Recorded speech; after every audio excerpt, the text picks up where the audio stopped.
komplek perumahan terlihat ibu-ibu sedang mengerumuni penjual sayuran. Sayur bu. Duh, capek banget, panas lagi. Suara.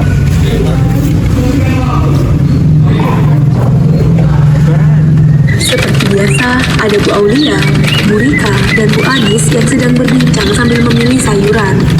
Bu Rika, mau juga mau belanja.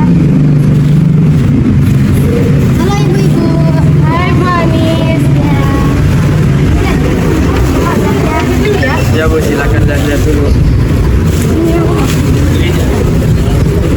Kakak, saya jadi bayam, ayam, sawi, timun, kentang dan cabenya ya Pak. Ya bu. Ya bu, saya bungkus dulu sayurannya. Total belanjanya 45.000.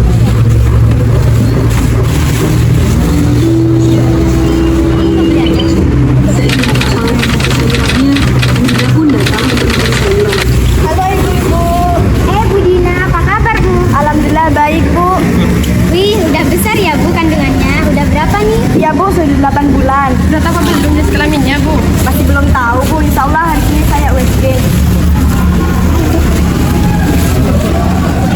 USG, apa itu USG? Pemeriksaan USG adalah teknik pemeriksaan yang menggunakan gelombang suara berfrekuensi tinggi untuk menampilkan gambaran bagian dalam tubuh untuk mengetahui kondisi dan tumbuh kembang janin dalam kandungan dan juga jenis kelaminnya Pak. Gimana sih Pak? Masa USG aja gak tahu? Saya waktu hamil anak pertama, saya USG dalam usia kandungan 10 minggu. Oh alah, maklum di zamannya saya dulu gak ada begituan. Ya iya sih Pak. Oh ya Pak, saya yang beli kangkung, tomat, cabai, totalnya semua berapa ya Pak? 15.000 bu. Oh iya Pak, saya beli ayamnya ya Pak, setengah kilo.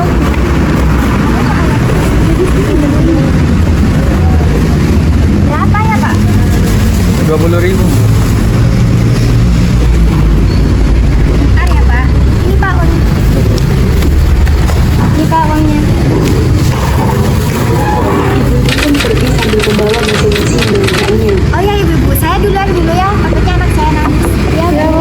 Oh ya ibu. Saya duluan ya. Ya mulailah. Keesokan harinya pada tanggal 12 November 2022, Budina dan suami pergi ke rumah sakit untuk melakukan USG.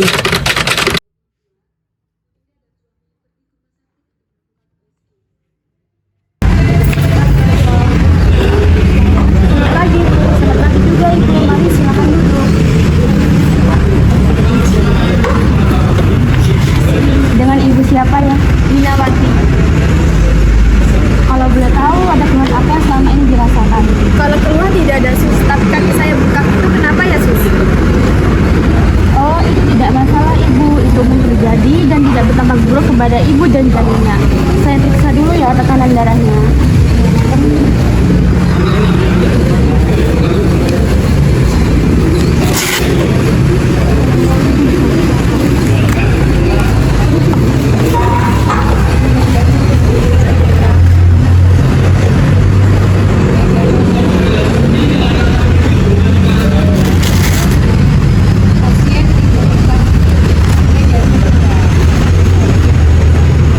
Alhamdulillah ya Bu, tekanan darahnya normal. Sebentar saya ambilkan Bu dokter di ruangannya. Ibu silakan berbaring di sana dulu. Sama-sama. Perawat menghampiri dokter untuk melakukan diagnosa selanjutnya.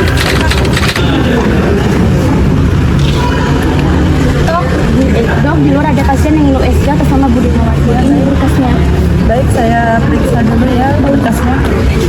Mari ikut saya. Permisi, apa benar dengan Ibu Dinawati? Ya benar dok. Baik, saya periksa dulu ya, Bu. Iya.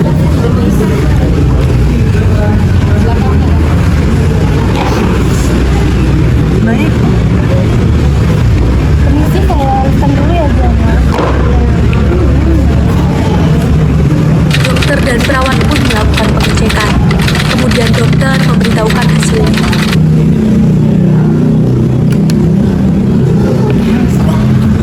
nah bayinya sudah nampak dengan jelas ya Bu. Ini bagian tangannya dan ini bagian kakinya. Untuk seluruh anggota tubuhnya sudah lengkap Bu.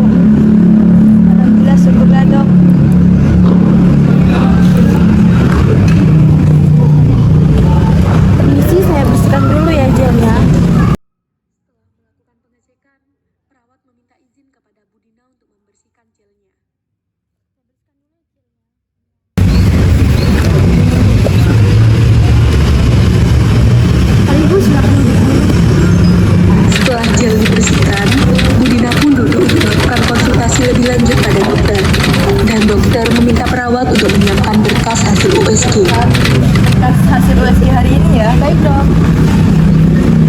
Silakan.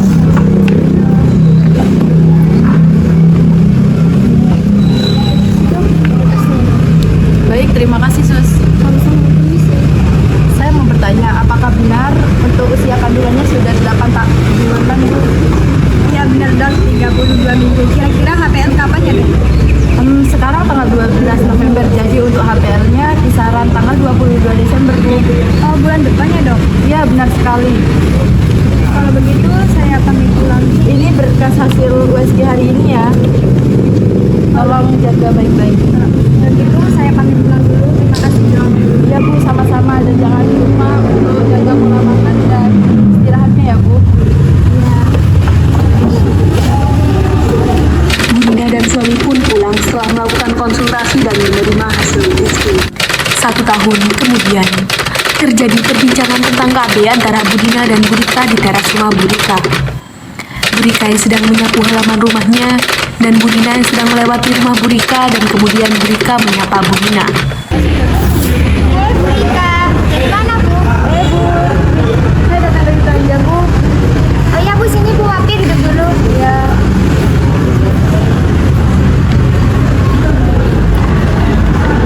Oh iya Bu, saya mau tanya, saya kan baru mempunyai anak dan saya ingin ber-KB. Ibu, di mana ya saya bisa ber-KB? Kalau boleh tahu, Ibu itu mempunyai anak berapa? 2 anak saja Bu. Kalau begitu datang saja Bu ke tempat bidan atau tempat prakteknya. Saya ngerasa cocok di sana, sudah 2 tahun ini saya masih ber-KB. Yang Ibu maksudkan itu di mana ya? Di Puskesmas Melati Bu, di sana ada bidan juga. Bidan itu yang membantu saya ber-KB, namanya Bidanita. Oh, saya tahu tempat itu. Bagaimana pelayanan bidan di sana Bu? Menurut saya bidannya sabar dan cara penyampaian informasinya juga mudah untuk diterima. Yang penting lagi tidak judes Bu. Di sana akan dijelaskan macam-macam KB sampai Ibu paham. Dan jangan lupa nanti suaminya diajak ya Bu, agar konsultasinya bagus dan ada kesempatan antara Bapak dan Ibu. Ya Bu, terima kasih. Kalau begitu, saya pamit pulang dulu. Dan Budina pun pamit pulang kepada Burika. Kemudian berencana memberitahukan kepada suaminya mengenai tentang KB. Assalamualaikum Mas. Waalaikumsalam. Oke Mas, tadi kan saya bertemu dengan Ibu Rika dan saya bicara tentang itu. Beliau sudah ber-KB selama 2 tahun di Puskesmas Melati.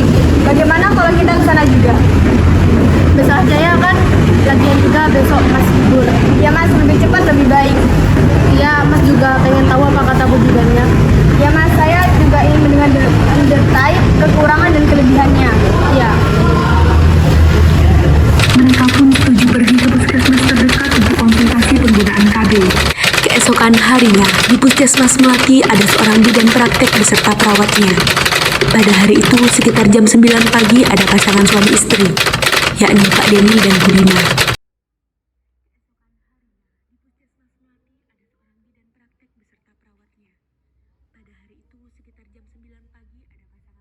Mari silakan masuk, silakan. Terima kasih. Demi menjaga kenyamanan, mereka saya melakukan terlebih dahulu. Silakan. Sebentar ya, saya panggilkan Bu bidan di ruangannya. Ya. Perawat pun memanggil Bu Bidan di ruangannya. Dan tak lama dari itu, Bu Bidan pun datang. Masuk. Bu, di luar ada pasangan suami istri yang ingin konsultasi tentang KB.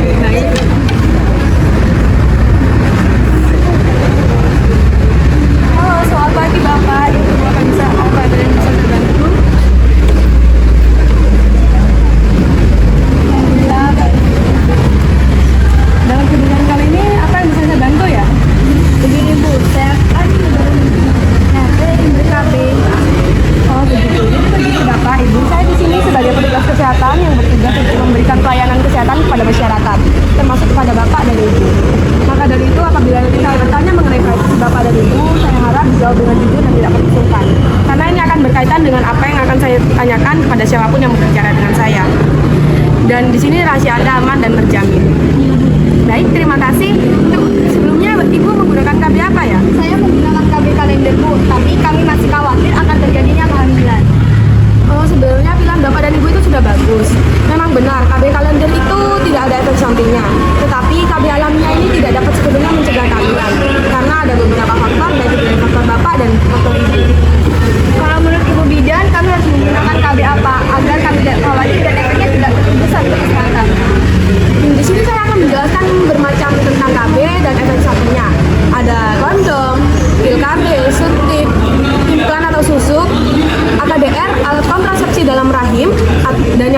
ada sterilisasi. Oh, jadi begitu ya. Untuk kondom sendiri itu fungsinya bagaimana dan efek itu apa? Jadi kondom itu bisa dipakai oleh bapak apabila akan melakukan hubungan seksual. Dan tapi kondom ini bisa mengakibatkan alergi lateks. Mengapa? Karena kondom ini terbuat dari getah pohon yang diformulasikan aman untuk manusia. Kondom juga dapat mengakibatkan kehamilan karena bisa saja kondom ini bocor akibat kesalahan dalam membuka kemasan dan kesalahan saat pemakaian. Yang terus saya lanjutkan ke suntik. Suntik KB ini ada dua macam, ada yang 1 bulan dan ada yang 3 bulan. Untuk efek sampingnya ini mungkin akan mengalami kenaikan berat badan dan pusing sakit kepala. Untuk suntik ini pada masa menyusui, Iya ibu, untuk suntik KB ini yang aman untuk ibu menyusui itu yang jenis 3 bulan. Saya lanjutkan ke pil KB. Pil KB ini ada dua macam, ada pil kombinasi. Pil kombinasi ini sangat efektif apabila diminum setiap hari. Jika berhenti meminum pil ini akan mengalami kehamilan. Dan yang kedua ada pil progestin atau mini pil. Pil ini efektif saat menyusui. Dan pil ini tidak boleh dikonsumsi oleh wanita hamil, merokok, migran, dan memiliki kelainan jantung. pil kombinasi ini dikonsumsi sehari berapa kali? Untuk pil kombinasi ini dikonsumsi 1 pil per hari. Saya lanjutkan ke implan atau susun. Implan atau susun ini ada 3 macam, ada yang 1 batang, 2 batang, atau 6 batang. Dan ini biasanya efektif selama 5 tahun. Apakah susun ini aman Pak buat menyusui? Untuk ini emang aman Bu untuk menyusui, dan ini juga dapat mencegah anemia dan kehamilan di luar kandungan. Jika susu ini dilepas akan bisa hamil? Ya Ibu, jika nanti susu atau implan ini dilepas, maka seorang wanita akan kembali mengalami kehamilan karena kesuburan akan segera kembali. Karena bidan Dita sedang ada telepon, maka dia meminta perawat untuk melanjutkan penjelasannya kepada Bu Dina. Bapak, Ibu saya tinggal sebentar ya. Tidak apa, silahkan. Saya lanjutkan ke akader atau IUD ya. Alat kecil yang berbentuk seperti plastik luncur yang dimasukkan ke dalam rongga rahim oleh dokter atau bidan selai. Apakah ini perlu dioperasi? Untuk akader atau IUD ini bisa dilakukan dengan cara operasi. Apa efek dalam KB ini? Efeknya sangat banyak ditemui. Salah satunya ketidaknyamanan saat berhubungan seksual, masalah itu lama, tapi KB ini tidak berpengaruh terhadap hasil. KB ini tidak dianjurkan kepada wanita yang mengidap penyakit seksual menular. Dan yang terakhir ada sterilisasi. Sterilisasi ini menggunakan metode operasi dan baik digunakan untuk pasangan suami istri yang tidak ingin mempunyai anak lagi. Sangat efektif untuk mencegah kehamilan. Tapi apabila alat yang digunakan tidak bersih atau tidak steril, maka akan menyebabkan infeksi. Apakah Bapak dan Ibu sudah paham? Ya Bu, sudah paham.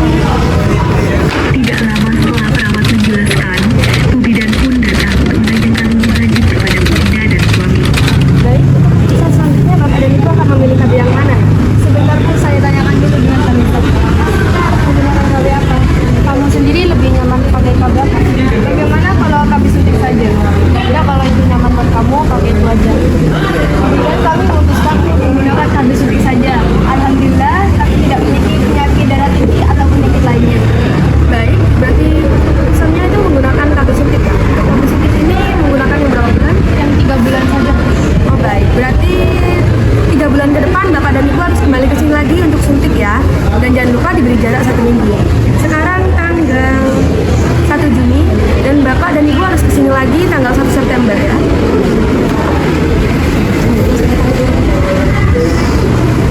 Sudah ya? Untuk itu jangan digosok-gosok ya. Masih ingat kan kapan harus ke sini lagi? Ingat dong, 1 September.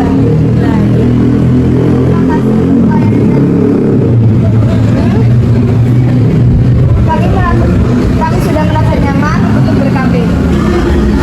Baik, Ibu sama-sama.